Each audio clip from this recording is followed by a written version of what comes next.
உலகத்தில் பல்வேறு நாடுகள் ஒரு பெரிய மேனுஃபேக்சரிங் ஹப்பை வந்து சைனா இருக்கிறதால அவங்கக்கிட்ட இருந்தால் வந்து பொருட்களை வந்து இம்போர்ட் பண்ணிக்கிட்டு இருந்தாங்க.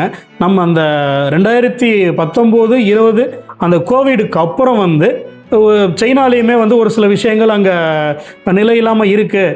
அப்படிங்கிறதால சைனா +1 அப்படின்னு ஒரு ஸ்ட்ராட்டஜியை எல்லா நாடுகளும் வந்து ஃபாலோ பண்ண ஆரம்பிக்கிறாங்க. சைனாவில் உற்பத்தி ஆகிற பொருட்களை இறக்குமதி பண்ணிக்கிட்டு இருந்த நாடுகள் சைனா +1 அப்படின்னு ஒரு ஸ்ட்ராட்டஜியை அவங்க ஃபாலோ பண்ணணும்னு சொல்லிட்டு முன்னெடுக்கிறாங்க. அதாவது சைனா கிட்டேருந்து பொருள் நம்ம இறக்குமதி பண்ணுறோம், அது போக இன்னொரு நாடுகிட்ட இருந்து நம்ம பொருட்களை இறக்குமதி பண்ணணும்.